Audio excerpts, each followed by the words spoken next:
Hello दोस्तों, welcome two movie tell. तो आज हम एक्सप्लेन करने जा रहे हैं एक iconic horror movie Friday the 13th को। अब अगर आप हॉरर मूवी फैन हैं तो ये मुमकिन नहीं कि आपने इस मूवी का नाम तक ना सुना हो, बल्कि हो सकता है आप सभी ने ये मूवी देख भी रखी हो। लेकिन आइए एक बार फिर गोल्डन एरा की इस आइकॉनिक सीरीज को एंजॉय करते हैं। जी हाँ दोस्तों, एक नहीं बल्कि मैं पूरी सीरीज 1 by 1 एक्सप्लेन करने वाला हूँ। तो चैनल को सब्सक्राइब कर लें और रेगुलर अपडेट्स के लिए बेल नोटिफिकेशन भी प्रेस करना ना भूलें। तो बिना किसी देरी के चलें शुरू करते हैं। दोस्तों, मूवी शुरू होते ही हम कुछ यंगस्टर्स को देखते हैं जो 1958 में क्रिस्टल लेक नामी जगह पे घूमने आए होते हैं। अब रात में मौका मिलते ही इस ग्रुप के काउंसलर्स बैरी एंड हेज चुपके से एक केबिन में इंटीमेट होने लगते हैं कि इसी दौरान अचानक एक शख्स आता है और एक एक कर इन्हें बेरहमी से मार डालता है। अब यहाँ सीन शिफ्ट होता है और हम आते हैं 21 साल बाद की कहानी यानी 1979 में, जहाँ हम एक लड़की एनी को देखते हैं जो आज उसी जगह क्रिस्टल लेक जा रही होती है, क्योंकि आज 21 साल बाद एक एंटरप्रेन्योर स्टीव उस जगह को दोबारा खोलकर एक पब्लिक पिकनिक पॉइंट बनाना चाहता है। अब इसके लिए जाहिर है काफी हेल्पर्स की जरूरत पड़नी थी, तो एनी भी उन्हीं में से एक थी। अब वो आधा रास्ता क्रॉस करके एक टाउन तक आती है और वहाँ के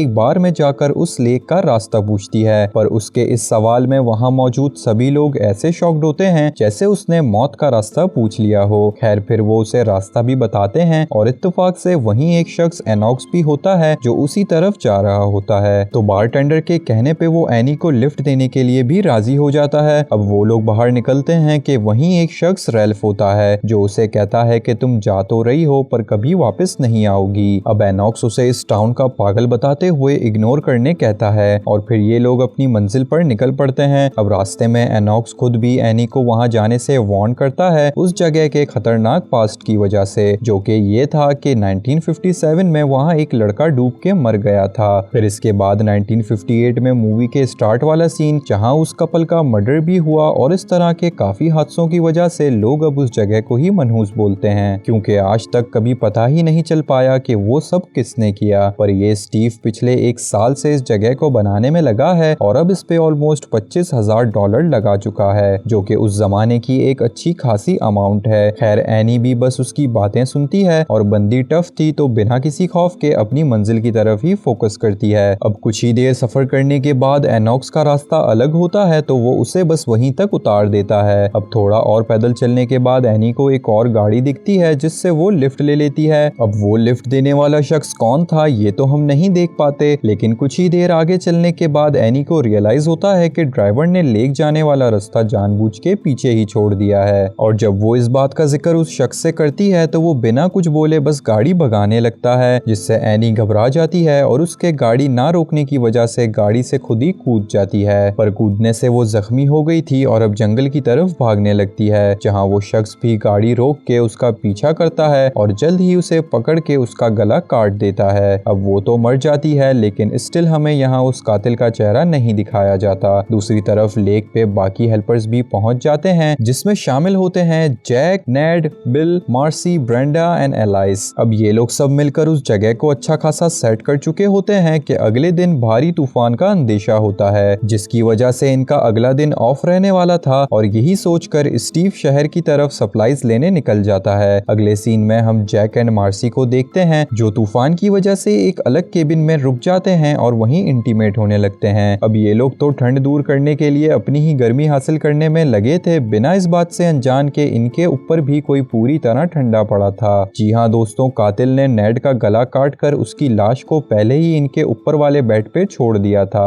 अब फ्री होने के बाद मार्सी टॉयलेट चली जाती है, जबकि जैक बेड पे ही उसका वेट कर रहा होता है। आखिर सर्दी की रातों में कंबल में दोजो होना था, लेकिन अनफॉर्चुनेटली जितने मजे करने थे जैक अब तक कर चुका, क्योंकि बस मार्सी के जाते ही उसके बेड के नीचे से कातिल उसका भी गला काट कर उसे भी मार देता है। दूसरी तरफ मार्सी टॉयलेट में होती है, जो कि ऑफकोर्स केबिन से थोड़ा दूर जाकर एक अलग जगह पर था, जिस वजह से उसे जैक की ना आवाज सुनाई देती है ना कातिल दिखता है। अब यहाँ जैक का कत्ल करने के बाद कातिल टॉयलेट जाकर उस पे भी हमला कर देता है और एक कुल्हाड़ी से मार्सी का तो चेहरा ही काट के उसे भी मार डालता है। अब अगले सीन में हम ब्रेंडा को देखते हैं जो अपने रूम में लेटी बुक पढ़ रही होती है कि अचानक उसे किसी छोटे बच्चे की चीख सुनाई देती है जो मदद मांग रहा था। अब तूफानी बारिशों के बीच ब्रेंडा घबरा कर फौरन बाहर उस आवाज के पीछे जाती है, जहाँ जाकर मालूम होता है कि वो कोई बच्चा नहीं बल्कि ये किलर का ट्रैप ट्रैप था और अब वो भी मर जाती है। दूसरी तरफ स्टीव शहर से वापसी लेक आ रहा होता है, लेकिन रास्ते में उसकी गाड़ी खराब हो जाती है, जिस वजह से वो बीच रास्ते में ही अटक जाता है। लेकिन लकीली वहाँ से एक पुलिस वाले का गुजरना होता है जो स्टीव को लिफ्ट देकर उसकी मदद कर देता है। अब जब स्टीव लेक पहुंचता है, उसे मेन एंट्रेंस पे कोई शख्स मिलता है जिसे वो जानता था। वो उसे हाय हेलो करता ही है कि वो स्टीव को मार देता है। जी हाँ दोस्तों, ये वही कातिल था, लेकिन हैरत की बात ये थी कि स्टीव तो इस कातिल को जानता था। खैर, इसका चेहरा हम अब भी नहीं देख पाते और अब दूसरी तरफ एलाइस एंड बिल भी परेशान होकर सबको ढूंढने लगते हैं। जब कोई नहीं मिलता तो ये लोग बारिश के रुकने तक एक केबिन में इंतजार करने का सोचते हैं। अब इंतजार करते जनरेटर्स बंद हो जाते हैं, जिसे बिल अकेले ही चेक करने जाता है, पर काफी देर हो जाने पर भी वो लौट के नहीं आता। अब इस बात से परेशान एलाइस भी उसे ढूंढने निकल जाती है और जब वो जनरेटर वाले रूम तक पहुंचती है तो उसे बिल की लाश एक दरवाजे पे टंगी दिखती है, जिसे बहुत सारे तीर से छल्ली कर दिया गया था।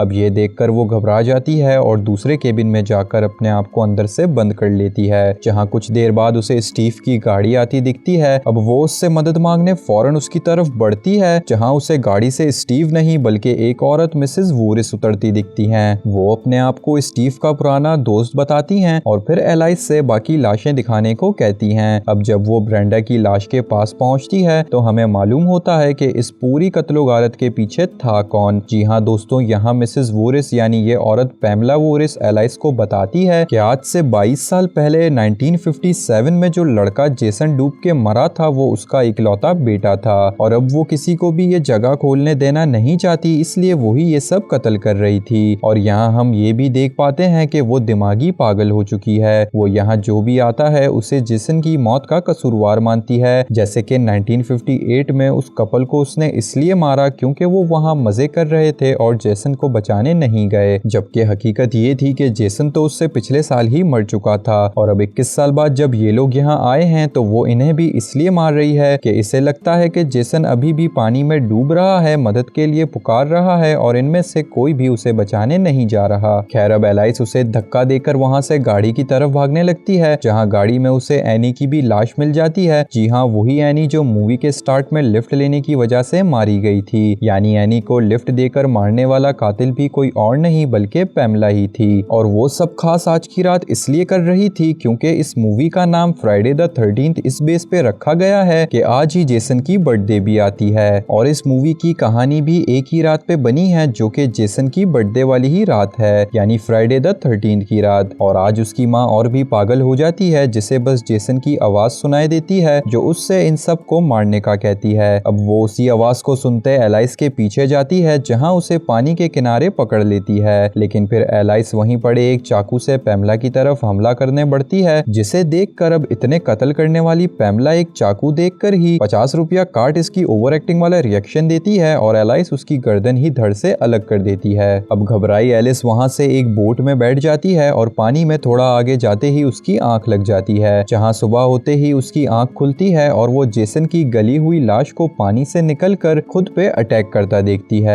है इसलिए क्योंकि ये एक सपना होता है। जी हाँ दोस्तों, असल में तो पुलिस वहां आ चुकी थी और उन्होंने एलिस को हॉस्पिटल भी शिफ्ट कर दिया होता है। अब एलिस की आंख खुलते ही वो हॉस्पिटल में होती है, जहां वो पुलिस से पूछती है कि क्या उन्हें उसके अलावा जेसन की लाश भी वहां से मिली है या नहीं, जिसपे पुलिस कहती है कि नहीं, हमें पानी से तुम्हारे अलावा कोई नहीं मिला, जिसपे वो कहती है कि इसका मतलब जेसन अब तक वहीं है। अब वो कैसे है, कहानी क्या है और आज 22 साल बाद भी कैसे जिंदा है, या ये सिर्फ एलाइस का वहम है, ये सब हम जानेंगे इसके अगले पार्ट में, जिसके लिए लोगों को तो 1 साल वेट करना पड़ा था। पर आपके लिए गुड न्यूज ये है कि आपको बस एक कमेंट करना है और मैं जल्द ही हाजिर होऊंगा इसके दूसरे पार्ट के साथ। जी हाँ, तो अब ये वीडियो और मूवी यहीं एंड होती है। अगर वीडियो अच्छी लगी तो लाइक करना ना भूलें। चलता हूँ इसी अपनेपन के साथ, फिर मिलेंगे अगली वीडियो में। तब तक के लिए टेक केयर, बाय बाय।